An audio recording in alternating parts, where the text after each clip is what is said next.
Everybody, I have been wanting to do a tutorial for a while on what happens when you combine diamond glaze and alcohol markers.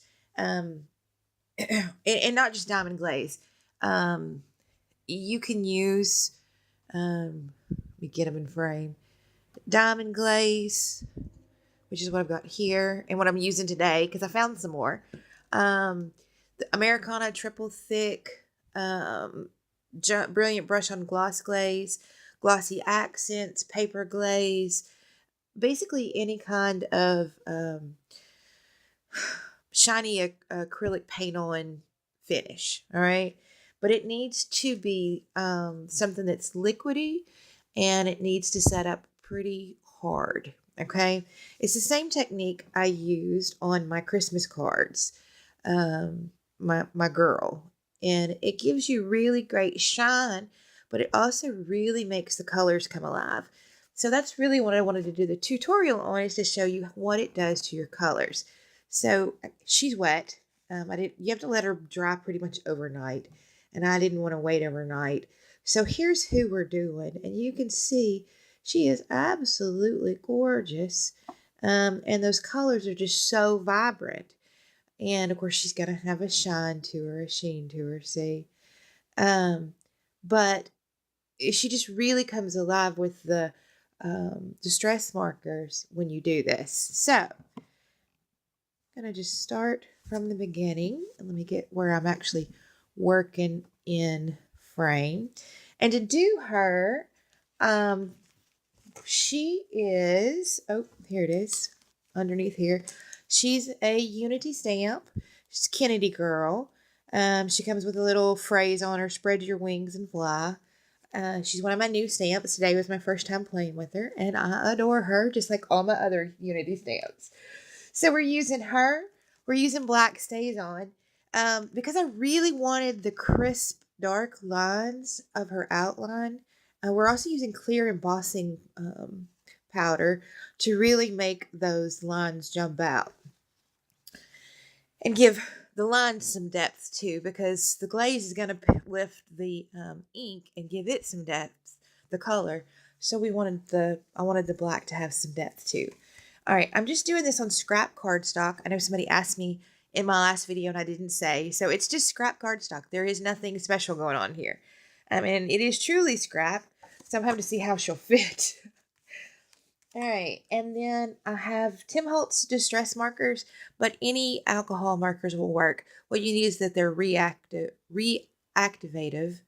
Is it a word? Anyway, that they reactivate when you get them wet, no matter how dry they are. And that's what distress markers do. And that's what makes this work, because they actually reactivate and pull back up into several layers of this image, so that some of it's on the paper, some of it's in the glaze, and some of it's in the middle of the glaze. And you get this really pop and depth of color. All right. So I've got this done in stages because this does take a while. So I'm gonna start this one, and then we're gonna swap to one that's almost done. It takes a while to color them, obviously, but also that glaze pretty much has to sit up overnight. All right. So here's my girl, and let me just get a good stamp of her.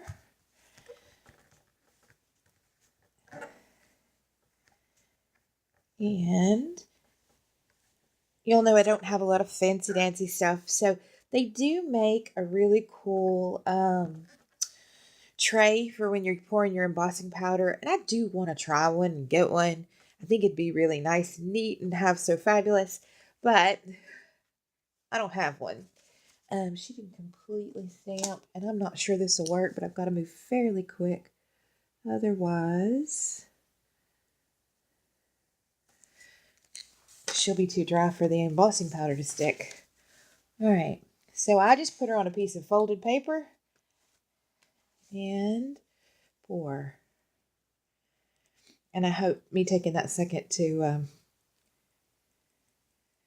fix that one line didn't make her dry too much, because Stays On dries really fast. For this, you could really stand to use a stamp ink that doesn't dry quite as fast as Stays On. But y'all know I don't have a lot of stuff, and I don't like to buy a lot of duplicates, so the only black ink I have, it stays on.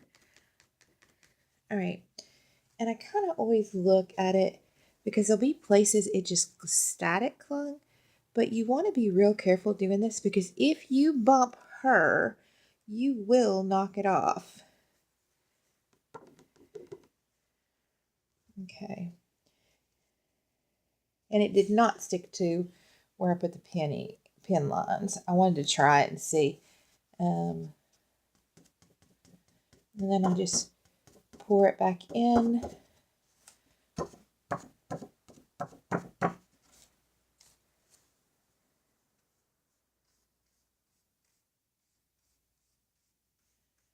Because you don't want to waste this, and you also don't want to make a mess.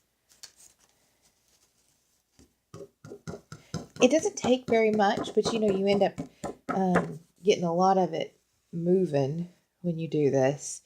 So I really do want to get one of those trays and try it, but I haven't yet. It's on the list. Everything's on the list. All right, heat gun warning. I'm just going to hit it with your heat gun to activate all that. You may also notice I don't have a cute heat gun.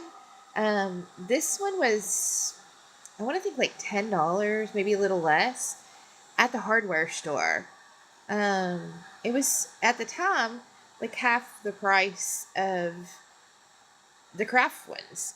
So it works just as good. In fact, it might work better because it's a Wagner heat gun for like, I don't know, man stuff. At one point, my dad actually needed a heat gun and he borrowed it because he didn't have one. So it's a real heat gun. It's not a crafty thing, but it works great. And like I said, it was like half the price of the cute ones. I would love to have a cute pink or purple or something one, but yeah. So you do want to let this cool just a little bit because it's, well, I don't know if you can, oh, I'm totally out of frame. Was all that out of frame? Oh, man. Okay. It is kind of juicy still. I hope that wasn't out of frame. If it was out of frame, you stamp it, then you pour your embossing powder on it, pour your embossing powder off. It'll only cling pretty much to the ink. I use this on the big broad areas to clean it up, and it's just an old makeup brush. But you want to be really careful doing this because if you, that isn't heated, if you knock it off of somewhere that you want it, it's gone too. And what this does is it gives you great, thick black lines, crisp lines, but it also makes it raise just like the glaze is going to be.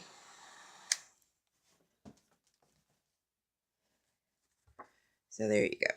But before I start coloring on her or anything else, I do want to let this cool a little bit. So for time, and also for the fact that there's a lot of coloring in here, this one's dry and I've already started coloring it.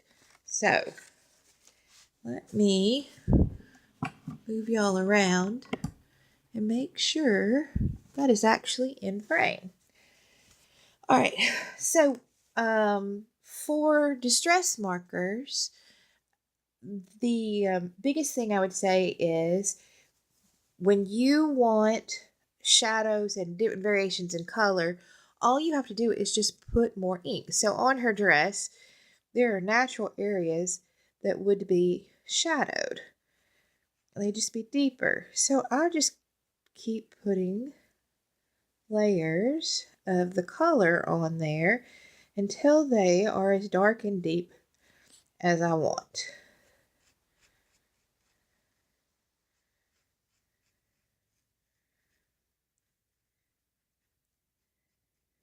And that is literally it. That's how you're going to do shadows. That's how you're going to do everything. So what I generally do is, as you saw on her dress, I put one pretty even coat of the color. And then I just go back and add to get my light and dark places. Okay. For her hair, you can do the same thing. You can just keep putting more of one color in this place and more of that color in the other place. But I like to have a little more variation than that in hair. So for her blonde hair, which I'll show you again, for her blonde hair, I actually use, let's see if we can get these side by side in the shot. I actually used mustard seed and tea dye. These are the two colors that I used. And what I do is I almost always use the brush tip. I just like it better.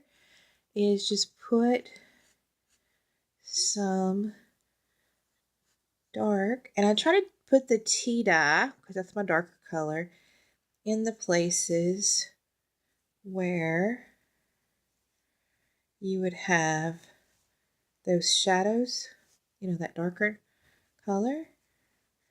That's kind of where I put the tea dye.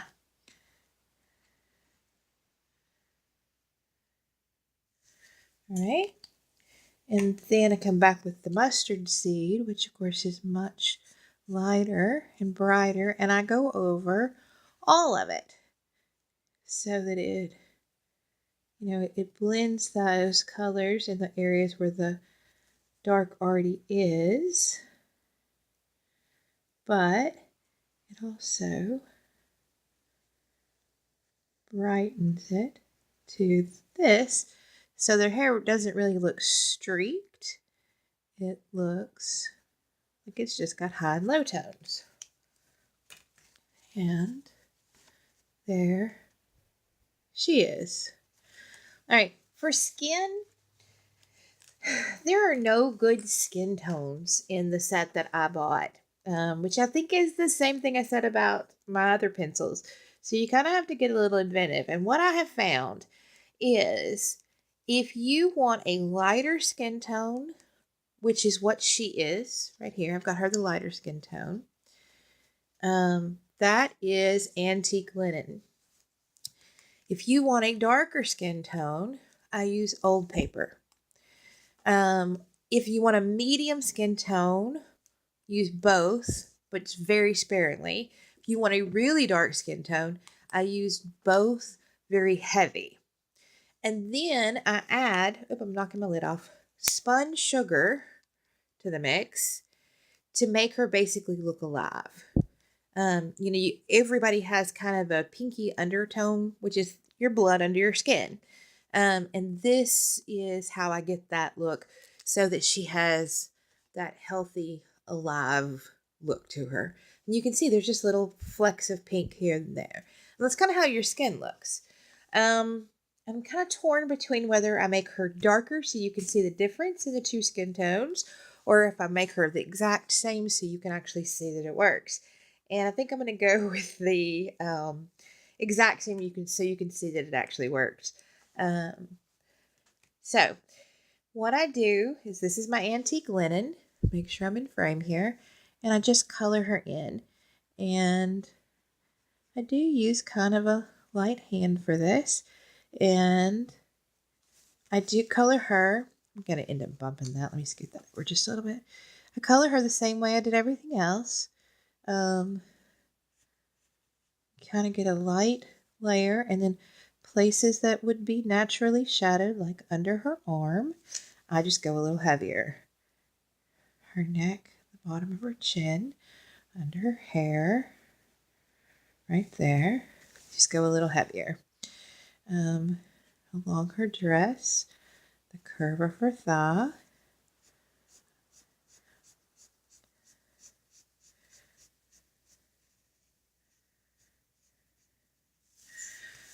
and I'm just getting some color on her.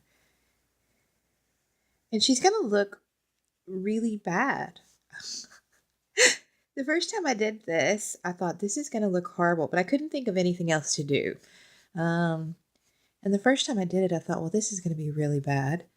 But again, I couldn't think of anything else to try. I didn't have any other, fabulous colors. So I thought, well, I'll try it. And then when I got to here, I thought, man, she just looks, she looks dead. She looks very flat and there's no glow of life to her. So that's when I got the idea of, well, that's because there's no pinkiness to her. So I took the spun sugar, which is the palest pink, and I just literally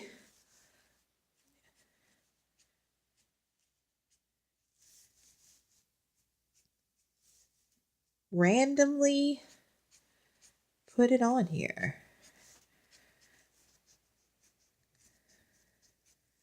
That's it.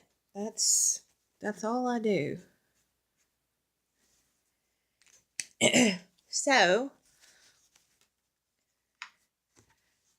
she looks like that, which is very, it doesn't have the same look. It's very much just pink lines all over her. But when you glaze her, the glaze activates it and makes it all shiny, and it makes it look intentional better. All right, so how do I glaze her? I will tell you, you have to be really, really careful at this stage because, and you have to be pretty quick. The longer this glaze sits on the alcohol ink, the more it's going to absorb the color underneath it. So I just basically quickly outline her. If I want her thin, if I want her to be really thick and 3D, then I will literally just fill her in. But I don't want this to be thick and 3D. I just want this to have that sheen and be alive. So I'm going to quickly spread this out, and I try to keep, the area I put it into the area it's in the most I can without having big globs. And again, you want to do it fast. Otherwise, you turn around twice and realize that you've now put the yellow of her hair on her wings and the blue of her dress on her leg and all that. So, yeah, be fairly quick about this. And I'm not being real precise because I'm going to cut her out. Got a bristle. Because I do use a cheap brush for this because if I forget, I don't want to ruin a good brush. Because I am going to cut her out. And you can cut through the glaze as long as it's thin. All right. And so when I get through, all I want to do is kind of let the light hit her and make sure there's glaze everywhere. And that there are no really thick spots or really thin spots. Okay. Now you can see here, and I'm going to cut her out so it's fine. But you can totally see what I'm talking about you have a time to move it around. And I have now surpassed that time. Because where I hit that on her wing, it pulled out pink. So whether I like it or not, I have to stop messing with it now. Because oh crud. And her front of her chest is not even in it. Dadgum. Okay. Because I'm going to move blue on blue. Hopefully, I'm not going to mess up here. Because I just need to get that right there. Okay. But now you can see right here where it bled pink onto the white, that it is sat on that enough for the ink to start floating up into the glaze. And I've got to stop messing with it. Because now if I cross that pink into that blue, I'm going to have pink in my blue. All right. So once these dry, and like I said, they really do have to dry pretty much overnight. But once they dry, I'll just cut them out and use them in whatever project I want to use them in. But I think that it really makes, this one's drier, a huge difference in the way the colors look and, how vibrant they look. I just think it really makes, it makes it way prettier. Even with, again, my limited coloring skills. So I hope you liked it. I hope you try it.